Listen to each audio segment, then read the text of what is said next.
Assalamualaikum warahmatullahi wabarakatuh. Saya Wanda Purliana Sunarto, NIM 216 0906. Di sini saya akan menjelaskan materi mengenai pasar persaingan monopolistik. Pengertian pasar persaingan monopolistik. Pasar persaingan monopolistik didefinisikan sebagai pasar dengan banyak produsen yang menghasilkan komoditas yang berbeda-beda karakteristik. Aspek diferensial komoditas: 1. Perbedaan bentuk fisik atau desain. 2. Perbedaan merek atau logo. Perbedaan dalam jangka waktu kredit. 4. Perbedaan dalam ketersediaan komoditas. 5. Perbedaan dalam pelayanan. 6. Dan lain-lain. Karakteristik atau ciri-ciri: 1. Terdapat cukup banyak perusahaan. 2. Komoditas berbeda karakteristik. 3. Perusahaan mempunyai sedikit kekuasaan mempengaruhi harga. 4. Rendahnya hambatan memasuki industri. 5. Persaingan promosi penjualan sangat aktif. Kelebihan pasar persaingan monopolistik: 1. Banyaknya produsen di pasar memberikan keuntungan bagi konsumen untuk dapat memilih produk yang terbaik baginya. 2. Kebebasan keluar masuk bagi produsen, mendorong produsen untuk selalu melakukan inovasi dalam menghasilkan produknya. 3. Diferensiasi produk, mendorong konsumen untuk selektif dalam menentukan produk yang akan dibelinya dan dapat membuat konsumen loyal terhadap produk yang dipilihnya. 4. Pasar ini relatif mudah dijumpai oleh konsumen karena sebagian besar kebutuhan sehari-hari tersedia dalam produk monopolistik. Kekurangan pasar persaingan monopolistik: 1. Pasar monopolistik memiliki tingkat persaingan yang tinggi, baik dari segi harga, kualitas maupun pelayanan, sehingga produsen yang tidak memiliki modal dan pengalaman yang cukup akan cepat keluar dari pasar. 2. Dibutuhkan modal yang cukup besar untuk masuk ke dalam pasar monopolistik karena pemain pasar di dalamnya memiliki skala ekonomis yang cukup tinggi. 3. Pasar ini mendorong produsen untuk selalu berinovasi sehingga akan meningkatkan biaya produksi yang akan berimbas pada harga produk yang harus dibayar oleh konsumen. Kurva permintaan pasar persaingan monopolistik.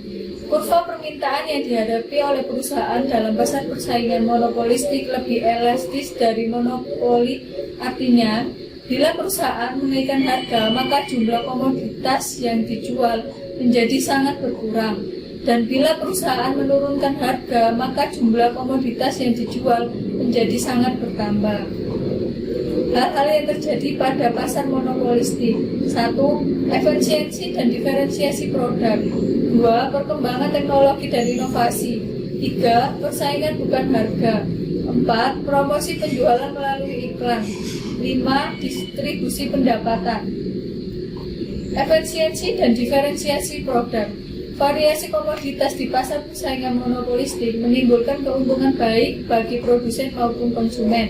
1. Untuk konsumen, konsumen akan lebih suka membeli suatu komoditas dari suatu perusahaan walaupun lebih mahal dibandingkan dari perusahaan lainnya, atau konsumen mempunyai banyak pilihan produk yang cocok dengan dirinya. 2. Untuk produsen, produsen dapat menciptakan bentuk kekuasaan monopoli karena diferensiasi komoditas mampu menciptakan suatu penghambat kepada perusahaan-perusahaan lain untuk menarik para pelanggan. Perkembangan teknologi dan inovasi. Para ekonomi berpendapat bahwa bentuk pasar monopolistik memberikan dorongan yang sangat terbatas untuk melakukan perbaikan teknologi dan inovasi.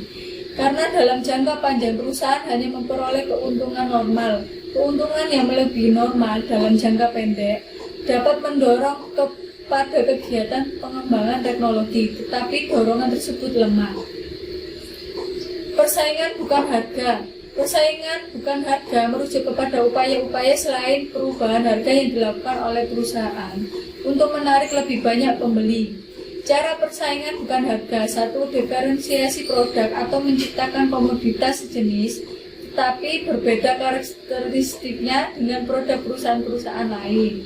2. iklan serta berbagai bentuk promosi penjualan.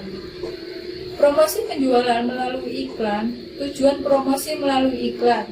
1. Information advertising, untuk memberikan penerangan kepada konsumen mengenai komoditas yang dihasilkan. 2. Competitive advertising, untuk menerangkan bahwa komoditas yang dihasilkan adalah merupakan komoditas yang sangat baik. 3. Untuk memelihara hubungan baik dengan para konsumen. Distribusi pendapatan. Persaingan monopolistik mengakibatkan corak distribusi pendapatan seimbang atau merata yang sama sifatnya seperti dalam pasar persaingan sempurna. 2. Tidak terdapat keuntungan yang berlebihan dalam jangka panjang, maka para pengusaha dan pemilik modal tidak memperoleh pendapatan yang berlebihan. 3. Di dalam pasar terdapat banyak perusahaan yang berarti keuntungan normal yang diperoleh akan dibagikan kepada sejumlah pemilik modal dan pengusaha yang banyak jumlahnya. Sekian presentasi dari saya. Wassalamualaikum warahmatullahi wabarakatuh. Terima kasih.